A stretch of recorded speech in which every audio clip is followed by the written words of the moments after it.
സമ്പന്നരെ, സത്യവിശ്വാസികളെ, സത്യവിശ്വാസിനികളെ, സർവശക്തനായ അള്ളാഹുവിൻ്റെ വിധിവിലക്കുകൾ അനുസരിച്ച് കഴിവിൻ്റെ പരമാവധി ജീവിതത്തിൽ അള്ളാഹുവിനെ തഖ്വാചെയ്ത് ജീവിക്കണമെന്ന് ആമുഖമായി എന്നോട് നിങ്ങളോട് വസിയത്ത് ചെയ്യുകയാണ്.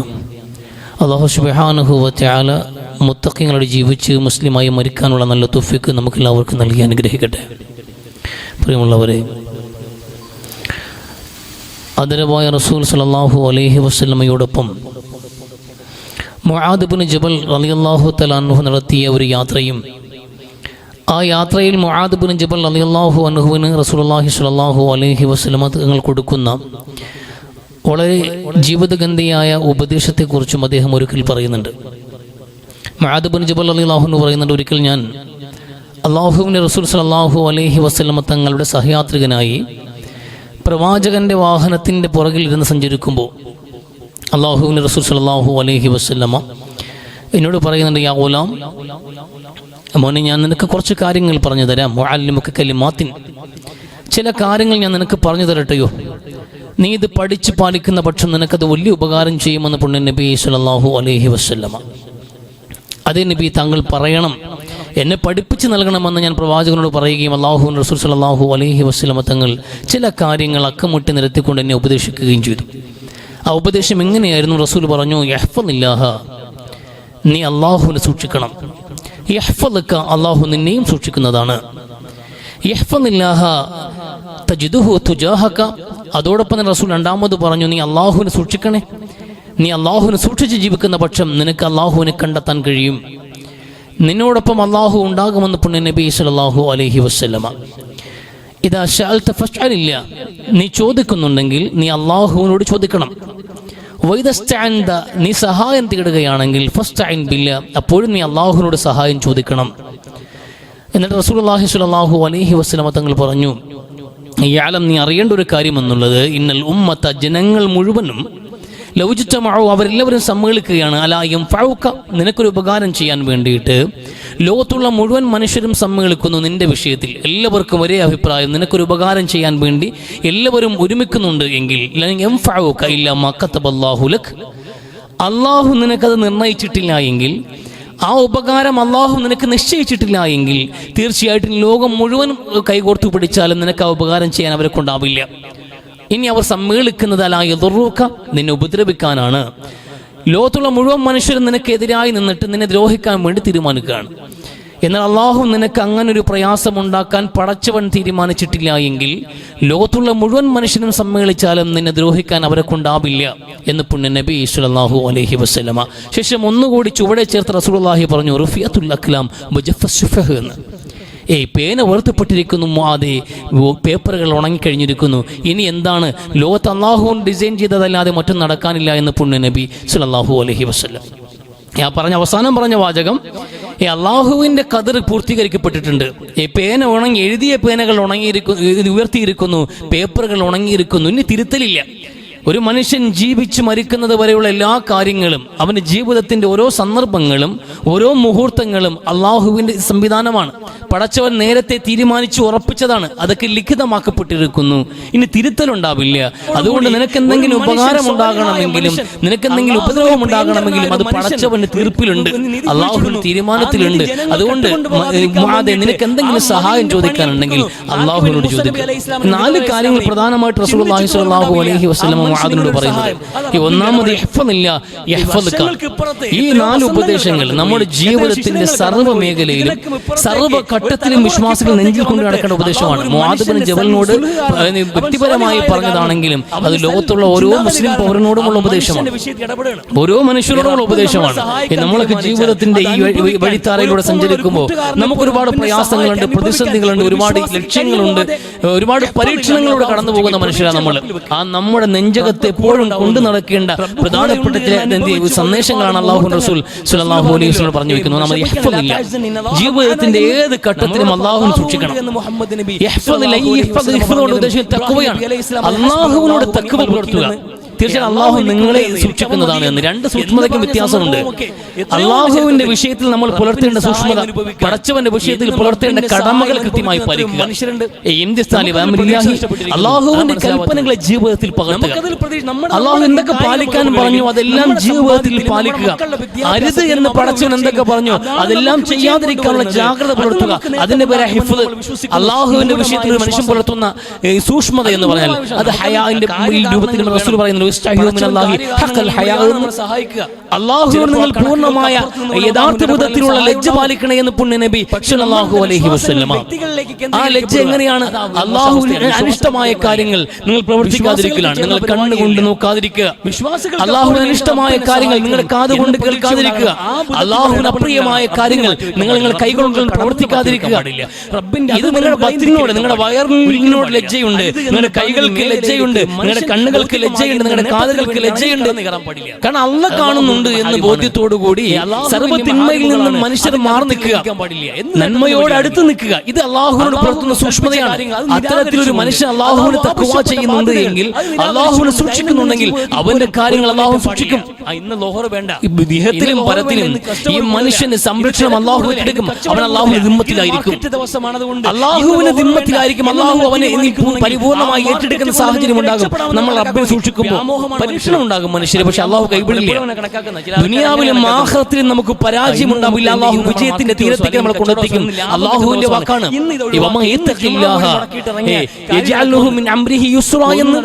ഒരു മനുഷ്യൻ അള്ളാഹുവിനെ സൂക്ഷിക്കുന്നുണ്ട് എങ്കിൽ അവന്റെ കാര്യങ്ങളെല്ലാം അള്ളാഹു എളുപ്പമാക്കി കൊടുക്കുമെന്ന് വിശുദ്ധ ഖുർആൻ.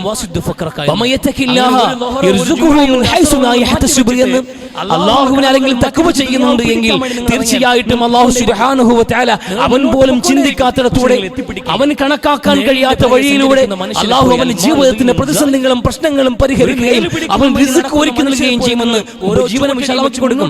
നമ്മൾ കണക്കാക്കാത്ത വഴിയിലൂടെ ഒരിക്കലും പിടിക്കാൻ കഴിയില്ല.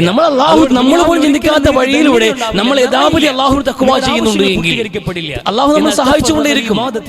അത് ദുനിയാവിൽ ഉണ്ടാകും, നാളെ പരലോകത്തും ഉണ്ടാകും. പരലോകത്തിന്റെ ഓരോ ഘട്ടങ്ങളിലും, ബർസഖിന്റെ ലോകത്താകട്ടെ, വിചാരണയുടെ ഘട്ടത്തിലാകട്ടെ, അതിനും അപ്പുറത്തേക്ക് അള്ളാഹു അന്തിമ വിജയം തീരുമാനിച്ച് നരകസ്വർഗ്ഗങ്ങൾ കൊടുക്കുന്ന നിമിഷത്തിലാകട്ടെ, മീസാന്റെ ഘട്ടത്തിലാകട്ടെ, ഏത് ഘട്ടത്തിലും അള്ളാഹു നമ്മളെ സഹായിക്കും.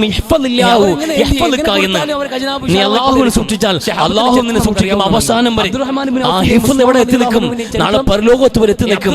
അള്ളാഹുവിന്റെ കാവലും സുരക്ഷയും നരകത്തിൽ നിന്നുള്ള മോചനത്തിന് വരെ നിനക്കുണ്ടാകുമെന്ന് പുണ്യ നബി സല്ലല്ലാഹു അലൈഹി വസല്ലം. ഗൗരവം മനസ്സിലാക്കേണ്ട ഒരു ഉപദേശം മുആദ് എന്ന ചെറുപ്പക്കാരനോട് അല്ലാഹു റസൂൽ സല്ലല്ലാഹു അലൈഹി വസല്ലം കൊടുക്കുമ്പോൾ നമ്മളോട് പങ്കുവെക്കണം. മുആദ് ബിൻ ജബൽ നമ്മളോട് പങ്കിട്ട് പോകുന്നു അദ്ദേഹം. എന്തുകൊണ്ട്? നമുക്കിത് ആവശ്യമാണ്. ഉപദേശം ഗൗരവത്തോടെ ആലോചിക്കും മനുഷ്യരെ. അള്ളാഹുവിന്റെ വിഷയത്തിൽ നമ്മൾ വിട്ടുവീഴ്ച ചെയ്തോടെ പോകുന്നത്. നമുക്ക് ദുനിയാവിന്റെ വിഷയത്തിൽ വിജയം വേണം, ഈ ദുനിയാവിൽ നേട്ടങ്ങൾ ഉണ്ടാകണം, ദുനിയാവിൽ മുന്നേറ്റം ഉണ്ടാകണം. അതുകൊണ്ട് നമ്മൾ അള്ളാഹുവിന്റെ വിഷയത്തിലാണ് വിട്ടുവീഴ്ച ചെയ്യുന്നത്. അതുകൊണ്ട് അവിടെ ഹിഫ്ള് ഇല്ല. അള്ളാഹു പറഞ്ഞ കാര്യങ്ങൾ പാലിക്കാൻ നമുക്ക് മനസ്സ് കിട്ടാറില്ല. പരിപൂർണമായ നിലയിൽ അള്ളാഹുവിന്റെ കൽപ്പനകൾ ശിരസ വഹിക്കാൻ നമുക്ക് നേരെയില്ല. നമ്മൾ ദുനിയാവിൽ ഇങ്ങനെ പരന്നു കിടക്കാം. ദുനിയാവിന്റെ ആവശ്യങ്ങൾ പൂർത്തിയാക്കാം, ഞാൻ ഏറ്റെടുക്കാന്ന് റബ്ബ് പറഞ്ഞു. നിന്നെ ഞാൻ ഏറ്റെടുക്കാം, നീ ഞാൻ പറഞ്ഞ കാര്യങ്ങൾ പാലിക്കാൻ. ഇത്രേ അള്ളാഹ് പറയുന്നുള്ളൂ. ആ തഖ്വ, ആ ഹിഫ്ള് നമ്മൾ പുലർത്തിയാൽ അള്ളാഹുവിന്റെ സഹായം ഉണ്ടാകും. അള്ളാഹു നമ്മളെ സൂക്ഷിക്കുമെന്ന് ഒന്ന്. രണ്ടാമത് ഒന്നുകൂടി റസൂൽ പറയാണ്, തജിദുഹു തുജാഹക എന്ന്. അള്ളാഹുവിനെ നിനക്കൊപ്പം കണ്ടെത്താൻ കഴിയുമെന്ന്. നീ അള്ളാഹുവിനെ ഹിഫ്ള് ചെയ്ത് നോക്ക്. അള്ളാഹു പറയുന്ന കാര്യങ്ങളെല്ലാം പാലിച്ച് പടച്ചവന്റെ വിഷയത്തിൽ സൂക്ഷ്മതയും ഭയവും ഭക്തിയും പുലർത്തിക്കൊണ്ട് നീ ജീവിക്കുന്ന പക്ഷം അള്ളാഹുവിന്റെ സഹായം നിനക്കൊപ്പം ഉണ്ടാകും. അള്ളാഹുവിനെ നിന്റെ അടുക്കൽ കണ്ടെത്താൻ കഴിയുമെന്ന്. അള്ളാഹുവിനെ കണ്ടെത്താൻ കഴിയുക, റബ്ബിനെ അനുഭവിക്കാൻ കഴിയുക, അത് തജിദുഹു തുജാഹക എന്ന്.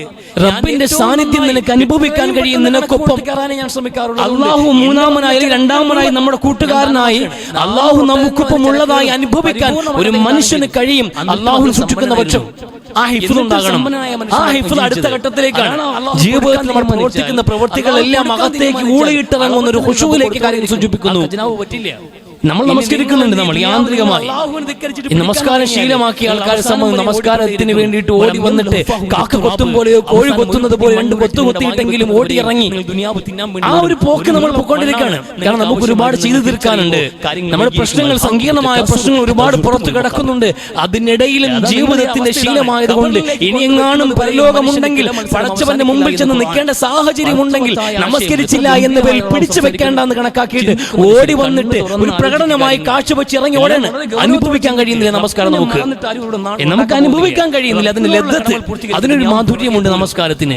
അല്ലാഹുവിന്റെ ദിക്റിലേക്ക് ഒരു മനുഷ്യൻ മുഴുകി ഇറങ്ങുന്ന നിമിഷം അവൻ അനുഭവിക്കുന്ന ഒരു ഖുശൂഉണ്ട്. അത് ഭയമല്ല, അല്ലാഹുവിനുള്ള ഭയം കലർന്ന ഒരു മനുഷ്യൻ അനുഭവിക്കുന്ന രുചിയാണത്. റബ്ബിനെ അനുഭവിക്കാൻ കഴിയുന്ന ഒരു ലദ്ദത്താണ് ഖുശൂ. ആ ഖുശൂവിനെ കുറിച്ച് ഖുർആൻ സംസാരിക്കുന്നത്. നമസ്കരിക്കുമ്പോൾ, ആരാധനയിലേക്ക് ഇറങ്ങി വരുമ്പോൾ ആ ഖുശൂഇലേക്ക് നിങ്ങൾ ഇറങ്ങി വരണം. അത് അനുഭവിക്കാൻ നിങ്ങൾ അല്ലാഹുവിനെ ഓർക്കുമ്പോൾ കിട്ടുന്ന ഖുശൂ എന്ന ആ മാധുര്യം അനുഭവിക്കാൻ വിശ്വാസികൾക്ക് ഇനിയും നേരമായില്ലേ എന്ന് ഖുർആൻ. അത് ഹിഫ്ളാണ്, റബ്ബിനോട് പുലർത്തുന്ന ഒരു സൂക്ഷ്മതയാണ്. ആ സൂക്ഷ്മത നമ്മുടെ മനസ്സിൽ കൊണ്ടുവരുന്ന വല്ലാത്തൊരു വേലിയേറ്റമാണ്.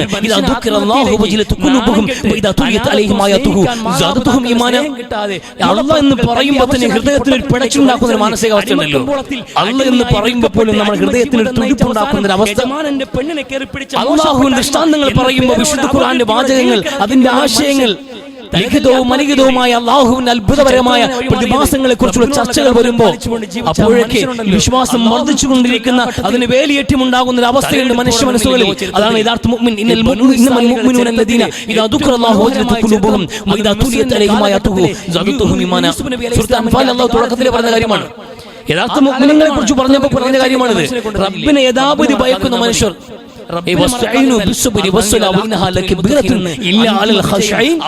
വിശുദ്ധ ഖുർആൻ പറയുന്നുണ്ട്, നിങ്ങൾ മനുഷ്യരെ പ്രശ്നമുണ്ട്, പ്രശ്നമാണ് ജീവിതം. പ്രശ്നങ്ങളില്ലാത്തവൻ മനുഷ്യനല്ല എന്ന് പറയേണ്ട വിധം മനുഷ്യർ പ്രശ്നങ്ങൾ ബന്ധപ്പെട്ട് നിൽക്കുന്നവരാണ്. എല്ലാവർക്കും പ്രശ്നങ്ങളും പ്രയാസങ്ങളും ഉണ്ട്. ഓരോരുത്തർക്കും അവരുടെ ജീവിതത്തിൽ ലക്ഷ്യങ്ങളുണ്ട്, ആഗ്രഹങ്ങളുണ്ട്. ഇതൊക്കെ പൂർത്തീകരിക്കാൻ വേണ്ടിയുള്ള നെട്ടോട്ടമാണ്. എല്ലാമായിരിക്കുമ്പോഴും മനുഷ്യർ നിങ്ങളുടെ പ്രശ്നങ്ങൾ പരിഹരിക്കാൻ എവിടെയാണ് നിങ്ങൾ കൈനീട്ടേണ്ടത്? ആരോടാ ചോദിക്കാനുള്ള? ഫസ്തഈനു ബിസ്സുബ്രി വസ്സലാ. പ്രയാസങ്ങൾ സഹിക്കുക മനുഷ്യരെ, അല്ലാഹുവിന്റെ തീരുമാനമാണ്. എന്നിട്ട് അല്ലാഹുവിനോട് സഹായം ചോദിക്കുക. എങ്ങനെ? ബിസ്സലാ, നമസ്കരിച്ചിട്ട്. നിങ്ങൾ നമസ്കാരം നിലനിർത്ത്. എത്ര വലിയ തിടുക്കമുണ്ടെങ്കിലും, ജീവിതത്തിൽ എത്ര വലിയ ആവശ്യങ്ങളുണ്ടെങ്കിലും നമസ്കാരം നിങ്ങളുടെ വലിയൊരു ഉത്തരവാദിത്വമായി നിങ്ങൾ കണക്കാക്കുക. അല്ലാഹുവിനോട് ഒരു മനുഷ്യൻ സൂക്ഷ്മതയുടെ ഏറ്റവും പ്രധാനപ്പെട്ട ഭാഗം ഇതാണ്. ഏത് തിരക്കിലും ഏതൊക്കെ സാഹചര്യങ്ങളിലും അല്ലാഹുവിന് വേണ്ടി മാറ്റിവെക്കുന്ന ചില നിമിഷങ്ങൾ നമസ്കരിക്കാൻ വേണ്ടി.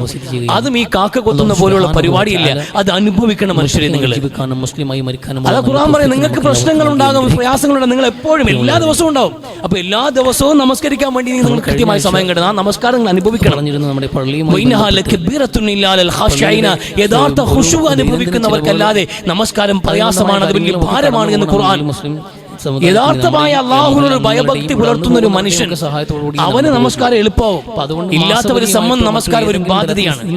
ജീവിതത്തിന്റെ കെട്ടുപാടുകളും ബാധ്യതകളും ഉദ്ദേശങ്ങളും ലക്ഷ്യങ്ങളും അതെല്ലാം പൂർത്തീകരിക്കാൻ 24 മണിക്കൂർ തികയാത്ത സമയവുമായിട്ട് മനുഷ്യൻ കാലിൽ തീ പിടിച്ചതുപോലെ ഓടിക്കൊണ്ടിരിക്കുന്ന മനുഷ്യനെ ഇടയ്ക്കിടയ്ക്ക് പിടിച്ചെടുക്കുന്ന സ്പീഡ് ബ്രേക്ക് പോലെയാണ് നമസ്കാരം അനുഭവപ്പെടുക.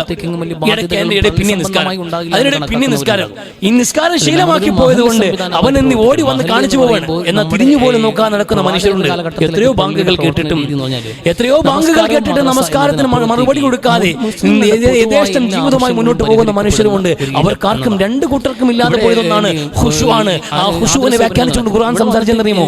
ആരാ ഖാശിഈൻ അറിയുമോ? അല്ലദീന യظنون അന്നഹും മുലാഖൂ റബ്ബിഹിം വഅന്നഹും ഇലൈഹി റാജിഊൻ. യഥാർത്ഥ ഖുശൂ ഒരു മനുഷ്യൻ ഉണ്ടാകണമെങ്കിൽ അവൻ ഈ ബോധ്യം ഉണ്ടാകണം, നാളെ അല്ലാഹുവിലേക്ക് ഞാൻ മടങ്ങി ചെല്ലേണ്ടതുണ്ട്, റബ്ബിന്റെ മുമ്പിൽ ഞാൻ നിൽക്കേണ്ടി വരുമെന്ന ബോധ്യം ഒരു മനുഷ്യന്റെ നെഞ്ചകത്തുണ്ടാകണം സദാ. എല്ലാ നിമിഷവും അവർ നമ്മൾ അല്ലാഹുവിലേക്ക് മടങ്ങി ചെല്ലേണ്ടവരാണെന്ന ബോധ്യം, റബ്ബിന്റെ മുമ്പിൽ നിൽക്കേണ്ടി വരുമെന്ന്, റബ്ബിനെ കണ്ടുമുട്ടുമെന്നുള്ള ഉറച്ച ബോധ്യം ഒരു മനുഷ്യന്റെ നെഞ്ചകത്ത് തുടിച്ചുകൊണ്ടിരിക്കുമ്പോൾ അവൻ ഹൃദയത്തിലുണ്ടാവുന്ന അവസ്ഥയുടെ പേരാ ഖുശൂ. അവർക്ക് നമസ്കാരം ബാധ്യതയാകില്ല, അവർക്ക് നമസ്കാരം ബുദ്ധിമുട്ടാകില്ല, അല്ലാഹുവിൽ തഖ്വാ ചെയ്യൽ ബുദ്ധിമുട്ടാകില്ല, അല്ലാഹുവിൽ സൂക്ഷിക്കൽ പ്രയാസമായി തീരില്ല. മിക്കവാറും ആൾക്കാർ ഇത്തരത്തിൽ ഒരു മനുഷ്യൻ നമസ്കാരത്തിന് വേണ്ടി മാറി നിൽക്കാൻ, അള്ളാഹുവുമായിട്ട് യഥാപിതം പുലർത്തുന്ന ഖുശൂ പുലർത്താൻ, ഹിഫ്ദ് പുലർത്താൻ അള്ളാഹു സൂക്ഷിച്ചുകൊണ്ടല്ലാതെ വേറൊന്നുമില്ല. റബ്ബിന്റെ കടമകളും കടപ്പാടുകളും പൂർത്തീകരിക്കുക, അത് പൂർത്തീകരിക്കുമ്പോൾ തന്നെ ഖുശൂവോടുകൂടി യഥാപതി അത് പൂർത്തീകരിച്ചുകൊണ്ടേയിരിക്കുക. ആബിദം ഒരു മനുഷ്യൻ അള്ളാഹുവിന്റെ ഹക്കുകൾ പാലിക്കുന്നുണ്ടെങ്കിൽ അവന്റെ സാന്നിധ്യം അനുഭവിക്കാൻ കഴിയുമെന്ന്, റബ്ബിന്റെ സഹായം നമ്മൾ അനുഭവിക്കും.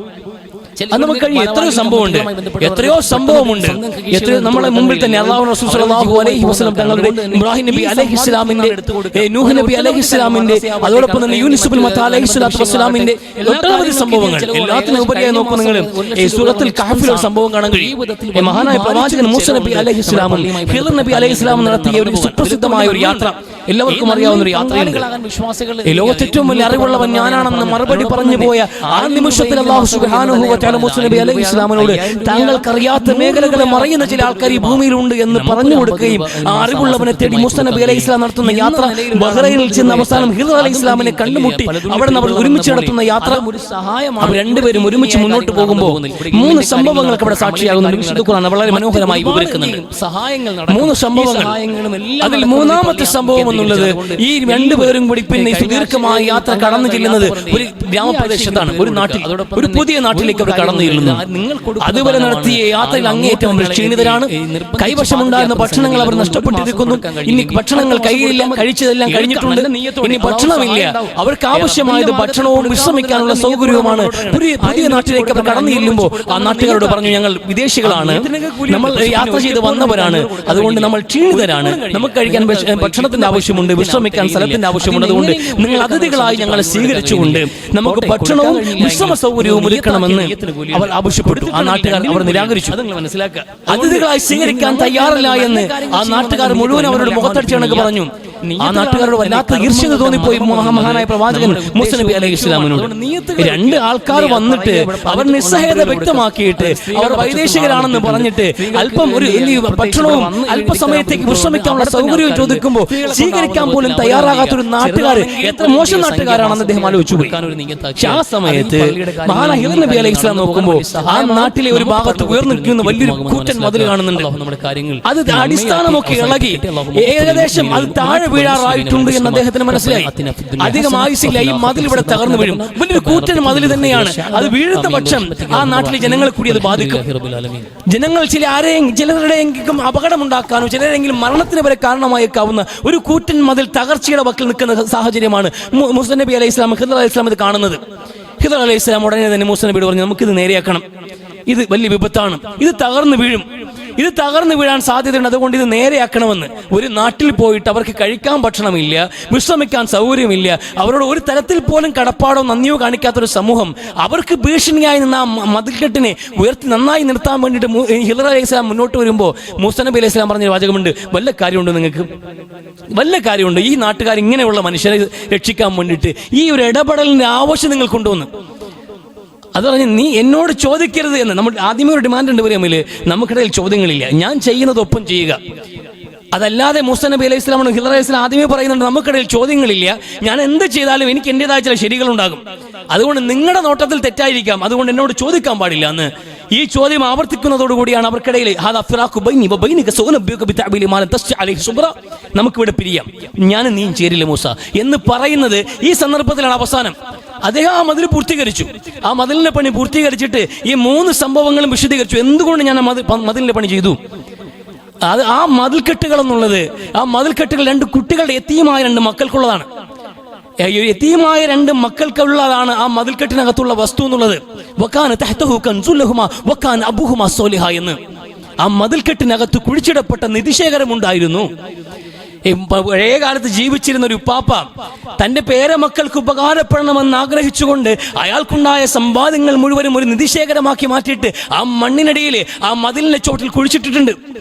2 യതീം മക്കൾ വളർന്നു വരുന്നുണ്ട്. ഈ 2 മക്കൾക്കും അത് കിട്ടണമെന്ന് ആഗ്രഹിച്ചുകൊണ്ട് ആ മനുഷ്യൻ ചെയ്ത പ്രവൃത്തിയാണ് വകാന അബൂഹുമാ സോലിഹാ എന്ന് ഖുർആൻ പറയുന്നൊരു വാക്കുണ്ട്. അദ്ദേഹത്തിന് ഇവരുടെ ഉപ്പാപ്പ ഉണ്ടല്ലോ, അയാൾ നല്ലൊരു മനുഷ്യനായിരുന്നു എന്ന്, അയാൾ നല്ല സ്വാലിഹായ മനുഷ്യനായിരുന്നു എന്ന്. ജീവിച്ചിരുന്ന കാലഘട്ടത്തിൽ അള്ളാഹുവിനെ ഹിഫ്ദ് ചെയ്ത് ജീവിച്ച ഒരു മനുഷ്യനെ സഹായിക്കാൻ വേണ്ടി അയാളുടെ പിൻതലമുറയിലേക്ക് ഇറങ്ങി വന്നിട്ട് ഖിദ്ർ അലൈഹി ഇസ്ലാമിനെയും മൂസാ നബിയെയും കൊണ്ട് ആ മതിൽ കെട്ടിച്ചവൻ റബ്ബിന് സഹായം വന്ന വഴിയാണ് നോക്കാനുള്ളത്. ഈ 2 മക്കൾക്ക് കിട്ടണമെന്ന ഉദ്ദേശത്തോടു കൂടി ഒരു മനുഷ്യൻ, സ്വാലിഹായ മനുഷ്യൻ, അള്ളാഹുവിന് പ്രിയങ്കരനായ ഒരു മനുഷ്യൻ ഒരു നിധി കുഴിച്ചിടുന്നു. ആ നിധി ജനങ്ങൾ കട്ടുകൊണ്ടുപോകാതിരിക്കാൻ വേണ്ടിയിട്ട് ആ മതിലിന്റെ പണി ഏൽപ്പിക്കുന്നു. ആർക്ക് വേണ്ടി? മൂസാ നബി അലൈഹി ഇസ്ലാമിനും ഹിദർ അലൈഹി ഇസ്ലാമിനെയും. ചിന്തിച്ചിട്ട് പോലും ഉണ്ടാവില്ല ആ മനുഷ്യൻ ഇങ്ങനെ ഒരു സഹായം. അത് റബ്ബിന്റെ ഇടപെടൽ. ഈ വർഷങ്ങൾക്ക് ഇപ്പുറത്ത് എത്രയോ വസന്തങ്ങൾ കടന്നുപോയി, എത്രയോ ശിശിരങ്ങൾ കടന്നുപോയി. ഇതിനൊക്കെ ഇപ്പുറത്തേക്ക്, ഒരു തലമുറയ്ക്ക് ഇപ്പുറത്തേക്ക് വന്നിട്ട് അള്ളാഹു ഒരു മനുഷ്യന്റെ സുൽഹ് കാരണം, അവൻ സ്വാലിഹായത് കാരണം, അവന്റെ ചിന്താഗതി കാരണം ആ മനുഷ്യന്റെ വിഷയത്തിൽ ഇടപെടണം. റബ്ബ് നമ്മളെ സഹായിക്കാൻ തീരുമാനിച്ചാൽ അത് അനുഭവിക്കാൻ, ഒരു ഒപ്പമുള്ള ഒരു കൂട്ടുകാരനെ പോലെ റബ്ബിന്റെ സഹായത്തെ അനുഭവിക്കാൻ ഒരു വിശ്വാസിക്ക് കഴിയുമോ? അതെ, എഫില്ല. നീ അള്ളാഹുവിനെ സൂക്ഷിക്കുക, പ്രതീക്ഷകൾ റബ്ബിൽ വെക്ക്. റബ്ബ് കൂടെ ഉണ്ടാവുമെന്ന്, റബ്ബ് കൂടെ ഉണ്ട് എന്ന് അനുഭവിച്ചു പോയ ഒരുപാട് മുഹൂർത്തങ്ങൾ റസൂല് പറഞ്ഞല്ലോ, വിഷമിക്കണില്ല എന്ന്. നമ്മളോടൊപ്പം അള്ളാഹു ഉണ്ട് എന്ന് മുഹമ്മദ് നബി സല്ലല്ലാഹു അലൈഹി വസല്ലം പറഞ്ഞതും ഇബ്രാഹിം നബി അലൈഹി ഇസ്ലാം പറഞ്ഞ ഹസ്ബുനല്ലാഹു വ നിഅമൽ വക്കീൽ എന്ന്, അള്ളാഹു എനിക്കുണ്ട് എന്ന്, എനിക്ക് അവൻ എന്ന് പറഞ്ഞ സന്ദർഭവുമൊക്കെ എത്രയോ ഉണ്ട് ചരിത്രത്തിൽ.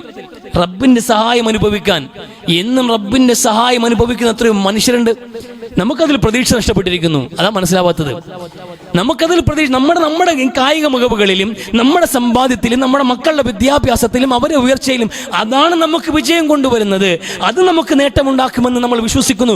മൂഢമായ വിശ്വാസം, അതൊരു മൂഢമായ വിശ്വാസം. നമുക്കത് കാര്യകാരണങ്ങൾ വേണം. പടച്ചവൻ കാര്യകാരണങ്ങളിലൂടെയാണ് നമ്മളെ സഹായിക്കുക.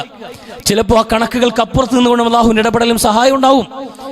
പക്ഷെ നമ്മളുടെ വിശ്വാസങ്ങൾ വ്യക്തികളിലേക്ക് കേന്ദ്രീകരിക്കപ്പെടുക, അതാ മോശാവസ്ഥയാണ്. വിശ്വാസികൾക്ക് ചേർന്നതല്ല, വിശ്വാസികൾക്ക് ചേർന്ന പരിപാടിയേ ഇല്ല.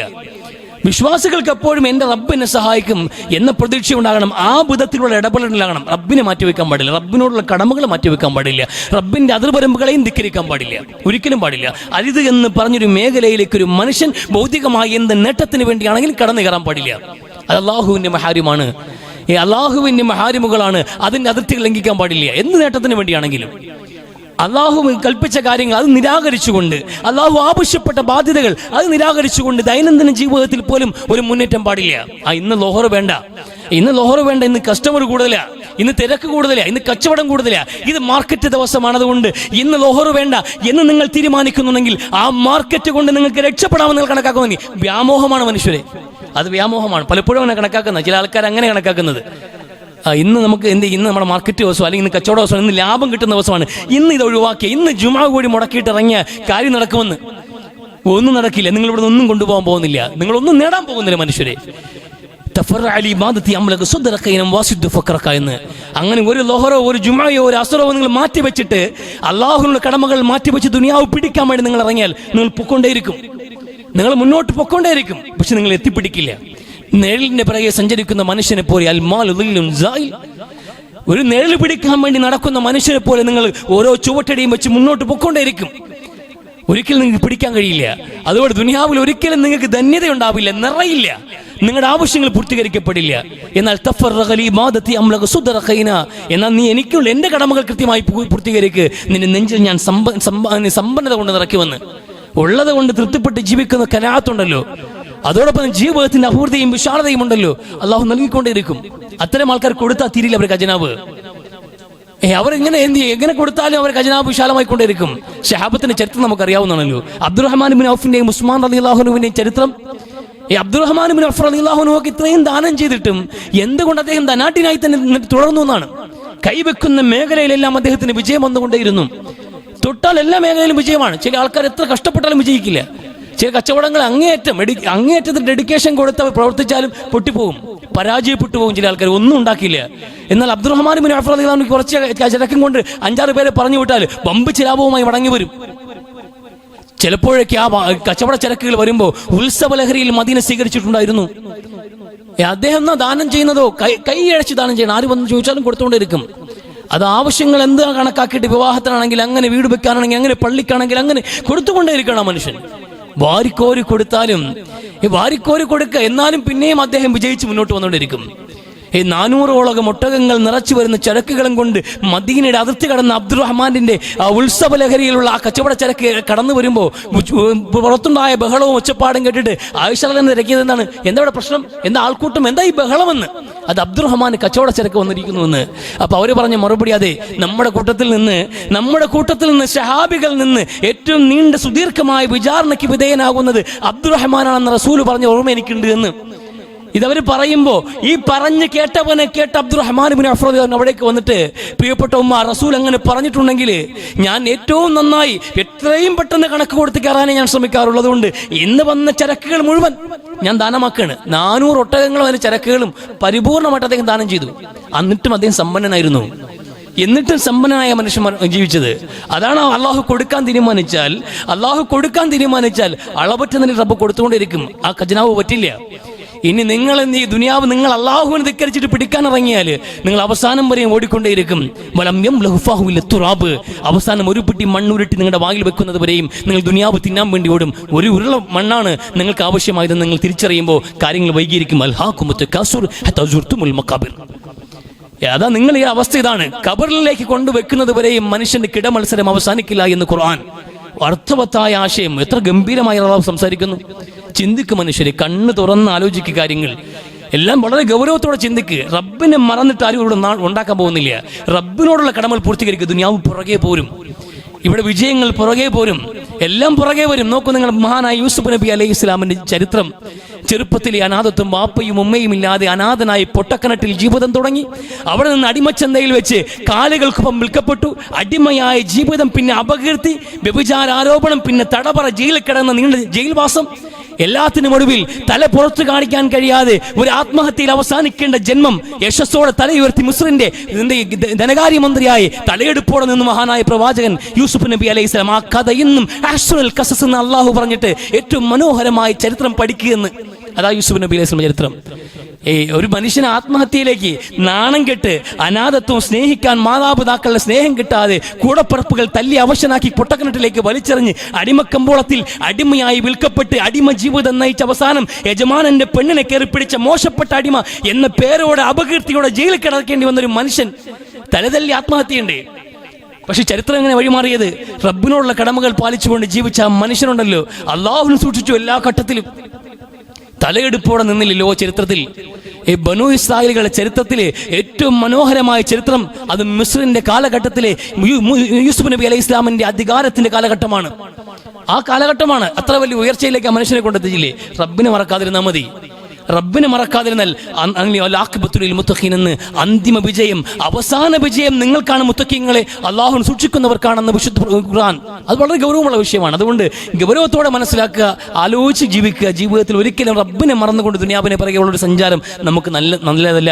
ഒരിക്കലും അത് ഹൈർ കൊണ്ടുവരില്ല എന്ന് മനസ്സിലാക്കുക. അള്ളാഹു ചിന്തിച്ച് പ്രവർത്തിക്കാൻ തൗഫീഖ് നൽകി അനുഗ്രഹിക്കും.